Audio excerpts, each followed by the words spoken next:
Hey everybody, this is Jake from Trio Well Show. With me here is my guest, Justin from the Trio Well How are you Show. doing? I don't know if you guys missed it, but Justin hasn't been on here for one video. So look out. It's been 2 days.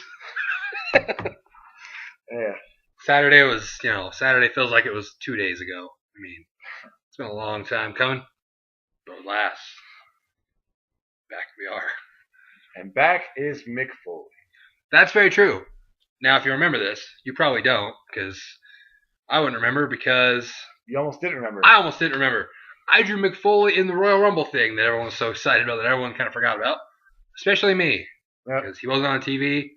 Neither is Karma, because Triple H says we cannot book them to have good things to talk about. Karma would not put asses in the seats. Yeah, but he comes out. We're in Long Island, or at least I don't know if they're exactly Long, but they're close. They're at Nassau Coliseum. Yeah, so close enough. Pretty much. And so Foley comes out, and he's talking about how I think he said he's the interim, Yeah, he's the interim GM for a little while, and then giving him more GM stints than Joe Torre. he says, "Hey, come on out, Oh. John Laurinaitis," and John Laurinaitis says, "Dun, dun, dun, dun, people power." My moment of silence, people power.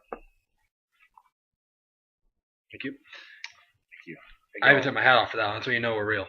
Take you your know, head off so it knows for real. Yeah, they banter for a minute about who, I'm John Laurinaitis, you are Maple, Triple H doesn't think that you are tough enough to be in here. And I said, we don't always say that, but we know this for a fact. But he says, apparently he can still make matches or something. I don't really know what was going on. But he says that tonight the main event will be a handicap match. Himself, John Laurinaitis, The Big Show, and David Otunga against Cena. So that would be our main event, and that was the end of that segment after they announced the tag match. Where have we seen this tag match before? SmackDown. Was it still good, though? Wasn't bad. CM Punk and Sheamus versus Kane and Daniel Bryan. Ho. Match goes, how many segments did it go before it kind of broke down? Just one? Yeah, just one. Second one kind of broke down. Yeah. So they gave it about, last time they gave it on SmackDown. But still, that's not a bad thing. Not at all. Because, SmackDown was pretty much like half over by the time this got over. Which wasn't bad at all. No, either. this one was like, the whole segment and match ended at about 37 or something. So, but yeah, it wasn't bad. And all of a sudden, towards the end, AJ's music hits. Let's light it up. Let's light it up. And she does not come out in CM Punk shirt. She does not come out in a yes, yes, yes shirt. She does not come out in a Bro Kick Celtic Warrior shirt. She does not come out in her normal clothes. She's not come out naked. No. She, in fact, comes out in a Kane mask, red and black everything. It was black awesome. And red, black and red, black and red, black and red. That's what I said. AJ's wearing black and red. And mask on, man. She got that black hair on her head. Hear me out here. This would have been funny regardless, but Kane's... Oh, shoot, let me tape. Yeah, but anyways. It's not till 11. I know, I will forget. CM Punk, professional wrestler CM Punk. CM Punk's on Jimmy Fallon. CM Punk is on Jimmy Fallon. This will be posted before that airs, most places. So watch that.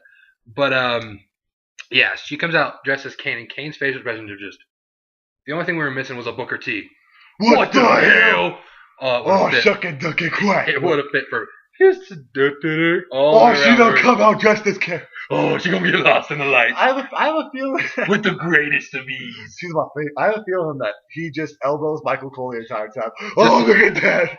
He's one of the greats. Michael Cole is just like, this guy. Like, what the hell? But yeah, so and then after all this, Kane starts walking out. Daniel Bryan is distracted, obviously. Yeah. As I just explained to you what happened. We all have been distracted. So Punk kind of gets, he does it. So he tags in Sheamus, hits the GTS, wobbly on his feet, bro kick, uno dos tres. Daniel Bryan, your 2012 Raw, whatever show he's on, Money in the Bank winner. Book it. No. I don't book it yet. Not yet. I don't know if he's in there. Let's see who's in the matches first. But he's got to be in the match. As of right now, he is the preliminary favorite from this episode so far. Or this next man. Dolph Ziggler and Jack Swagger arguing backstage, and it had, the feel of the moment of which two former stars that you kind of knew one was a lot better than the other one, but they finally might let him shine. Marty Jannetty, and I can't remember the other guy's names. I was going to say Kane and the Undertaker, but I like where you're going. Marty Jannetty. Marty Jannetty and Shawn Morrison. John Morrison? No. Shawn Michaels, when he kicked it through the barbershop window. Yeah, that's what it was like. Or Kane Undertaker. Or John Cena, David Otunga. Yeah, stay tuned later. But they were tag champs together. They really were. Hey, John Cena is always tag champs with his enemies. Hashtag Miz. And they lost it to Slater and Gabriel. Because Miz screwed him. That's enough of John Cena's tag title reigns. Vicky ends up interrupting and says, hey. Well, she doesn't really say it that quietly and nicely. She says, hey! She says, hey, excuse me. She goes, hey, excuse me. I was wondering if you guys could stop this banter and have a match later, and the winner will earn my love and admiration. But Dolph is money. Like she's just sitting there. The winner will, and she just kept saying, sounds like me. Yep. Yes. You're describing me. It was just hilarious. So they will have a match, and it was the next match. But before that, we got Johnny Ace, Otunga, Big Show backstage talking about the match tonight.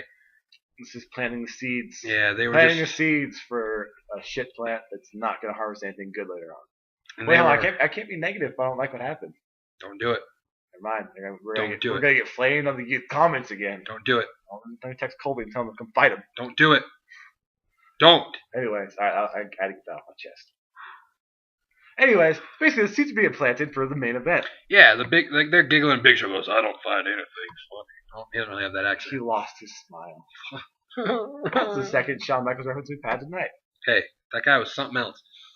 And then we get this match after months and months of waiting for it. We've been clamoring for this since they became a tag team. Chomping at the bit. Actually, ever since it was pretty much a month after Slater started doing the comb over, because for a while he had the spiky hair, and then he went the comb over to kind of be like with Dolph, but not at all. Yeah, and then after that, it was about a month and it started to suck, and we just waited for Dolph to break off. I've been waiting for this since the Spirit Squad because I just saw it happening. But we finally get this match, and Dolph Ziggler wins this match. Are we surprised? No, not at all. He should have won. He did win, and Jake had the deep hope and just prediction. Call it intuition. He's leaving, Vicky. Just say no. Push her away. And they kissed her, and he goes, I was perfect time to turn face. Vicky goes, and he just goes, nah, bitch. I don't need you. And then he goes, how damn good am I? And the crowd goes nuts. It would have been builds on it later. It would have been great. And then before the 1 hour main event, we see a limo pulling up.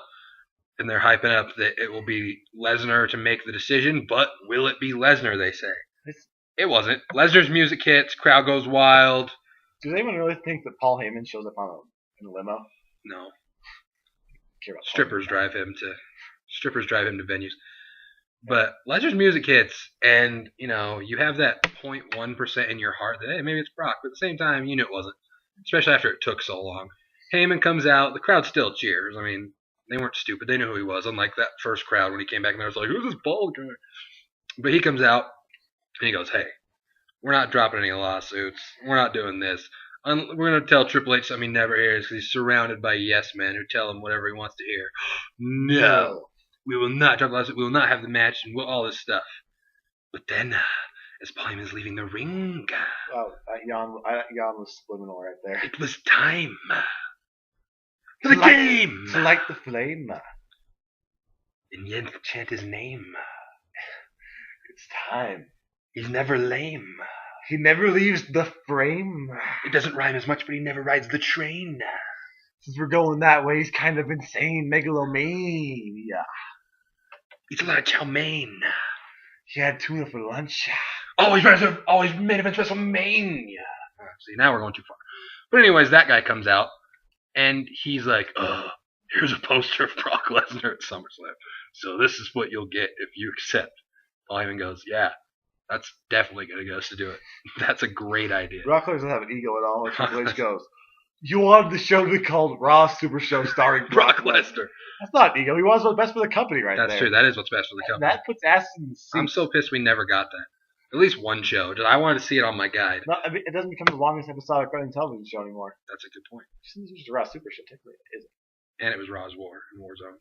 So technically they don't know what they're talking about. But, yeah, so Triple H goes to the point.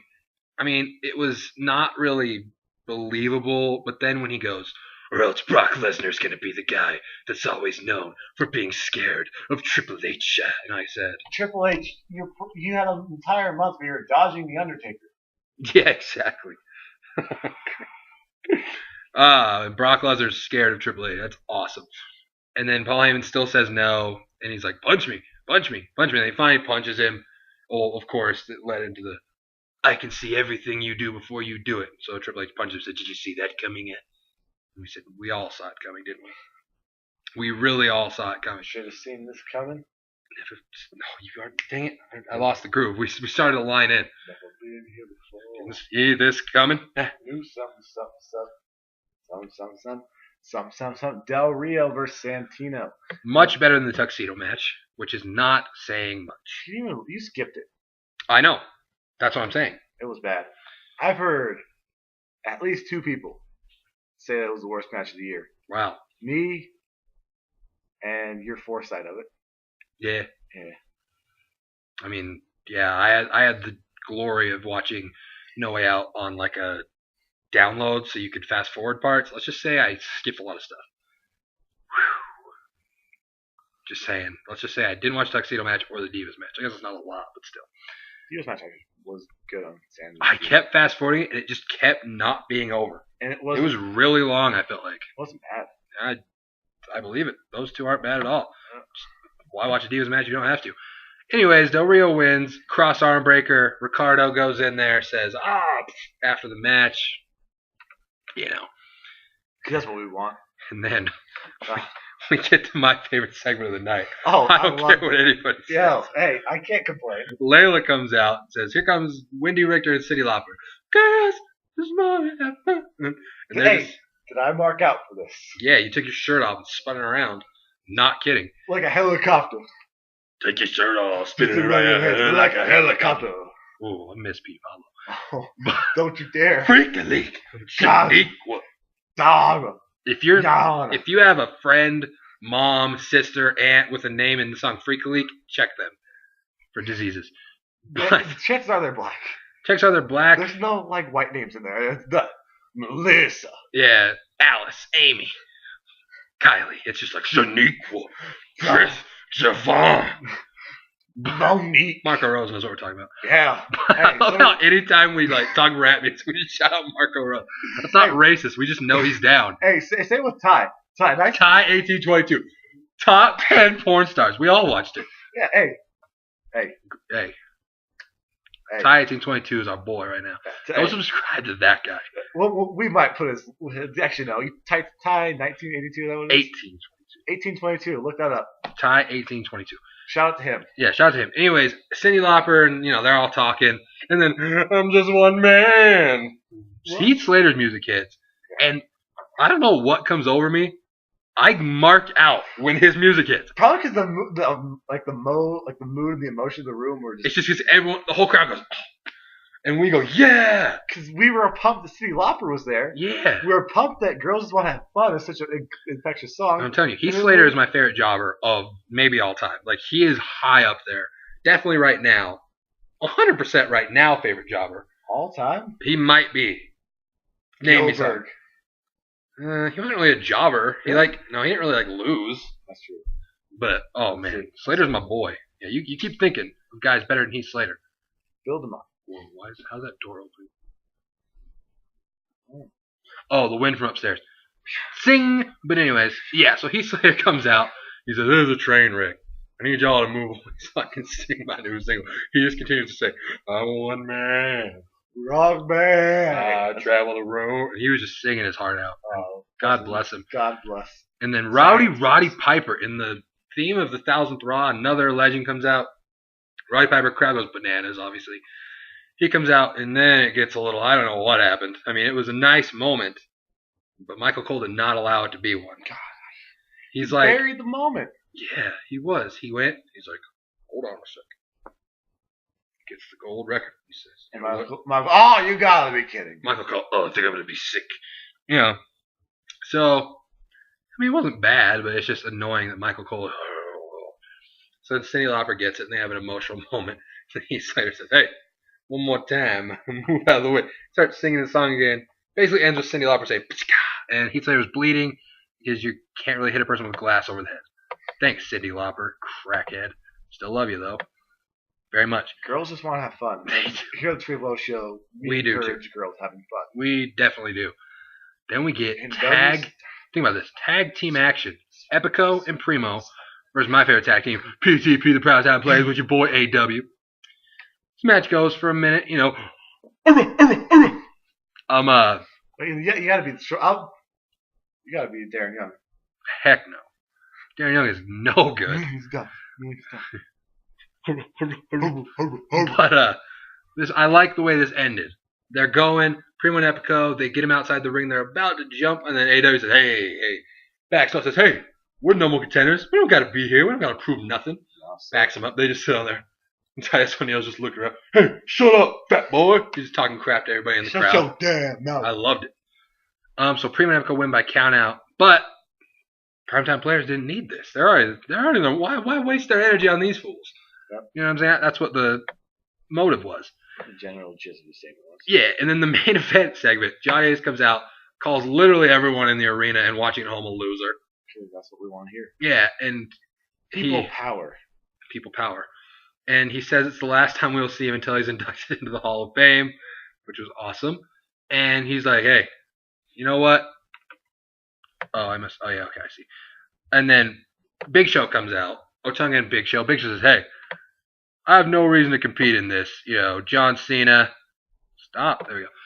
You know, I'm going on to bigger and better things. I have no reason to compete. You're on your own. And they go, uh-oh, we in trouble now.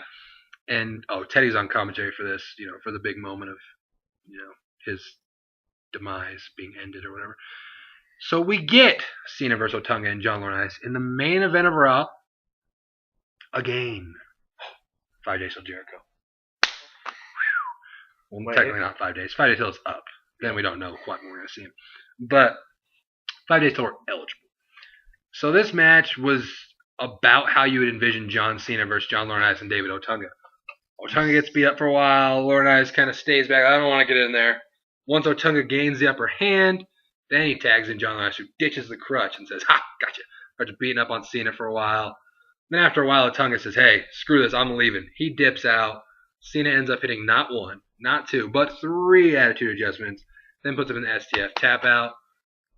Cena wins. The show ends with John Laurinaitis saying, ugh.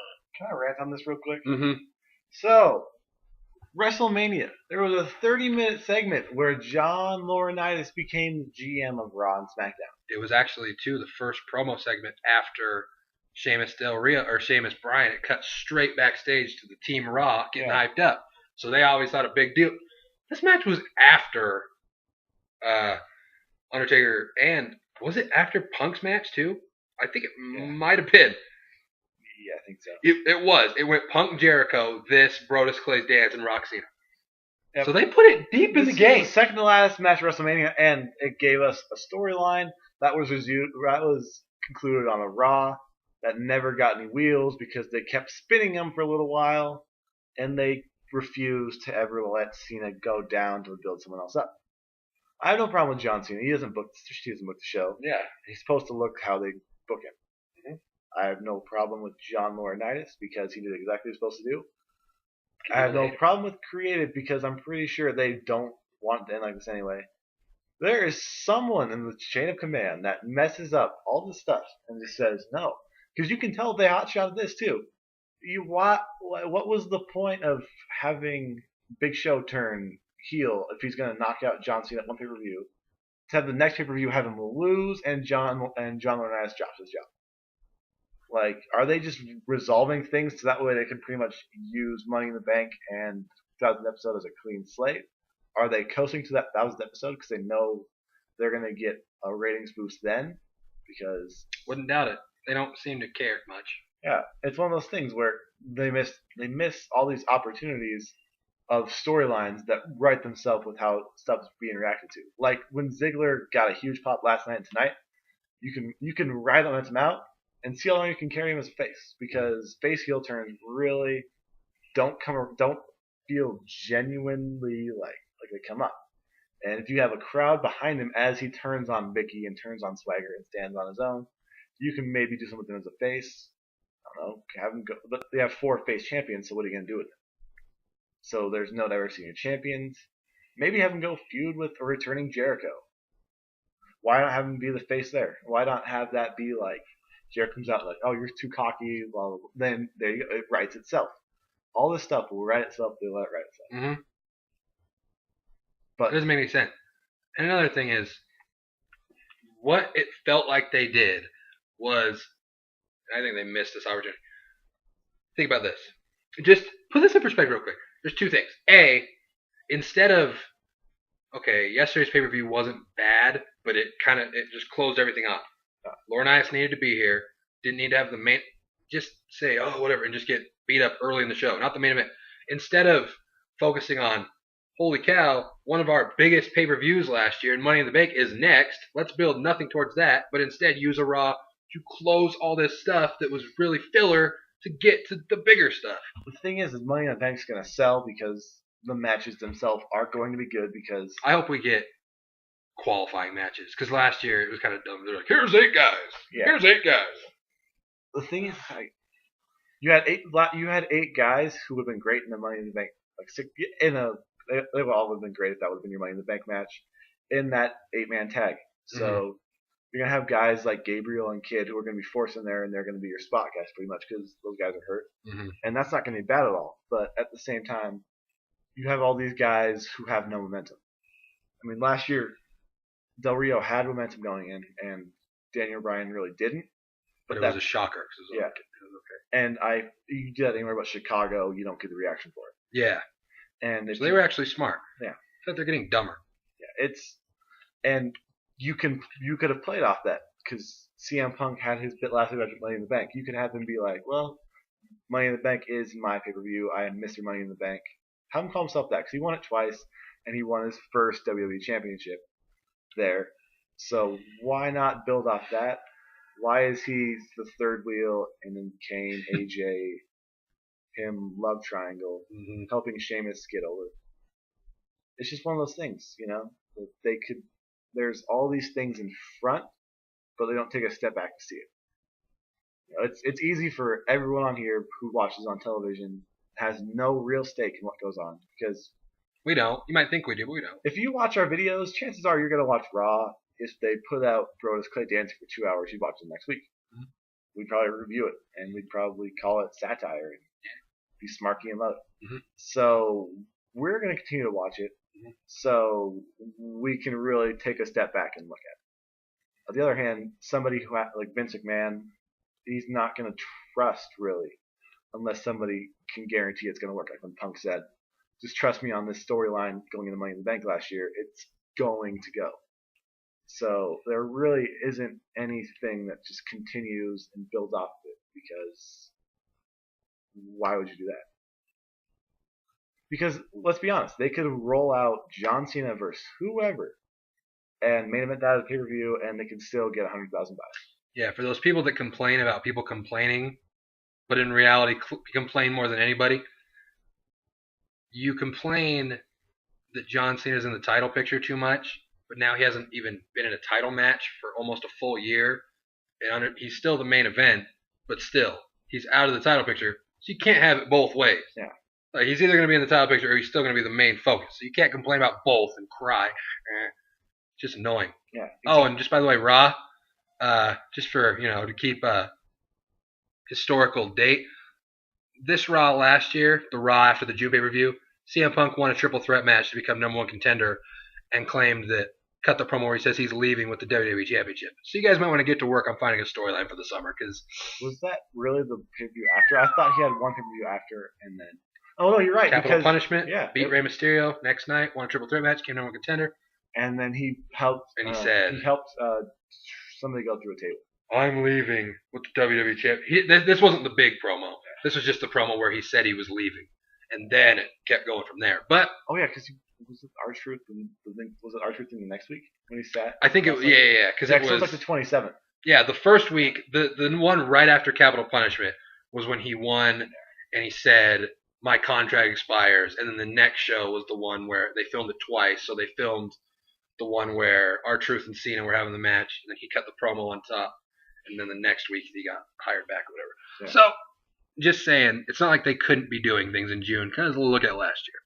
Like, why? Like, what's the point behind coasting? There's none.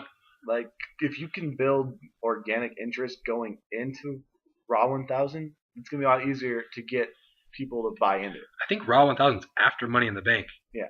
So you can't really coast to then because you're gonna miss out on a big pay-per-view. That's a DX showcase though, man. That's what I feel like it is because that's the only thing they've advertised is featuring D-Generation X because Triple H still sells.